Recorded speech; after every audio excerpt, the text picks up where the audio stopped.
Friends, Radhe Radhe everyone. दोस्तों, आज हम सुनते हैं अहोई अष्टमी की व्रत कथा। तो आप सभी लोग बड़े ही प्रेम भाव से अहोई अष्टमी की व्रत कथा सुनिएगा। तो एक समय की बात है, एक साहूकार के 7 बेटे 7 बहुएं और एक बेटी थी। एक दिन उसकी बेटी और बहुएं आंगन लीपने के लिए जंगल से मिट्टी लेने गई। मिट्टी खोदते समय साहूकार की बेटी की खुरपी से स्याहू के बच्चे मर गए।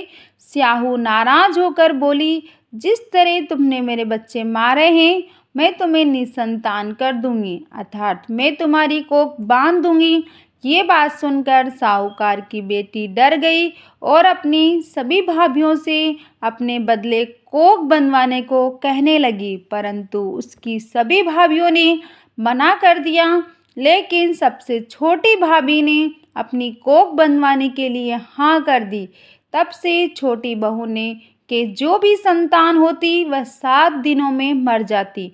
हर साल अहोई अष्टमी का व्रत आता। एक तरफ सभी जेठानियां व्रत करती, कथा सुनती और अपने बच्चों की लंबी उम्र की कामना करती, वहीं दूसरी ओर छोटी बहू अपने घर में रोया करती। ऐसे ही समय बीत गया।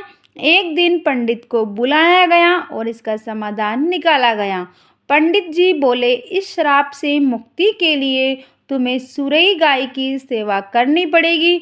तो सुरई गाय स्याहू की सहेली है। उसके कहने पर यदि स्याहू तुम्हारी कोख छोड़ दे तो तुम्हें तुम्हारे बच्चे जी जाएंगे। पंडित की बात सुनकर छोटी बहू ने दूसरे ही दिन से सुरई गाय की सेवा करना प्रारंभ कर दिया।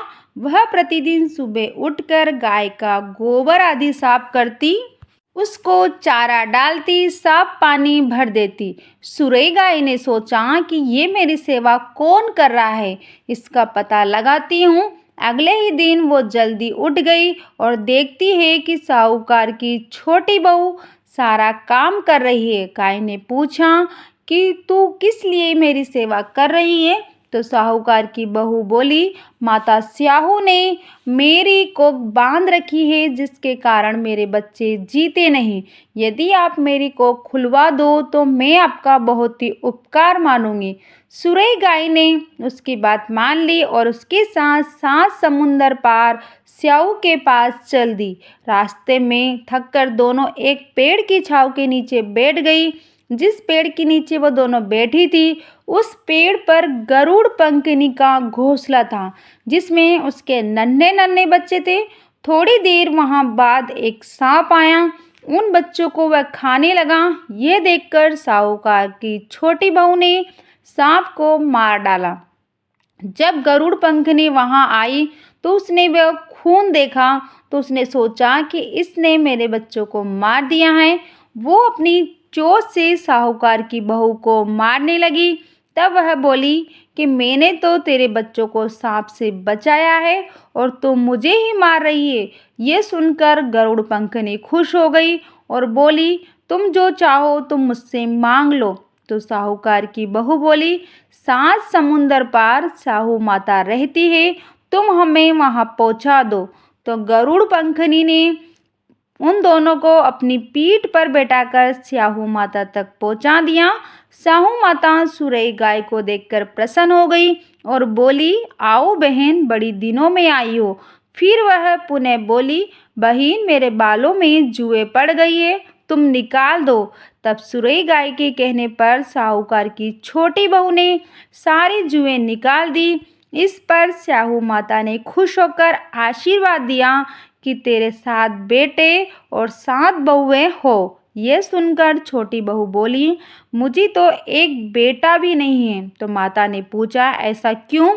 तब वह बोली कि माता, आप मुझे वचन दो तो मैं आपको इसका कारण बता सकती हूँ। स्याहू माता ने उसको वचन दे दिया। माता को वचनबद्ध करने के बाद साहूकार की बहू बोली, मेरी कोख आपने बांधी हुई है, उसे खोल दो। स्याहू माता बोली, मैं तो तेरी बातों में आकर धोखा खा गई, तूने तो मुझे ठग लिया है। अब तू घर जा और घर जाकर अहोई का उद्यापन करना और व्रत कर 7 कढ़ाई बनाना। साहूकार की बहू ने अपने घर लौटकर देखा तो उसे 7 बेटे और 7 बहुएं उसे खुशी-खुशी घर के आंगन में दिखे। वो खुशी से भाव विभोर हो गई। उसने अहोई अष्टमी का व्रत कर 7 कढ़ाई देकर उद्यापन किया।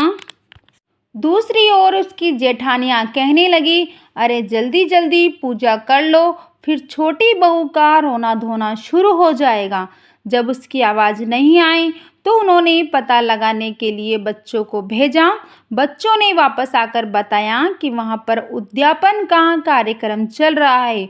ये सुनते ही सभी जेठानियाँ छोटी बहू के घर गई और पूछने लगी कि तुमने अपनी कोख कैसे खुलवाई है? तो स्याहू माता ने कृपा करके मेरी कोख खोल दी है। तब सभी लोग अहोई माता की जय जयकार करने लगे। तो दोस्तों, कैसी लगी आपको मेरी आज की ये कहानी, अहोई माता की कहानी? कमेंट बॉक्स में ज़रूर बताइएगा और कमेंट में जय अहोई माता ज़रूर लिखें। वीडियो पसंद आया हो तो लाइक करें, शेयर करें और चैनल को सब्सक्राइब करें।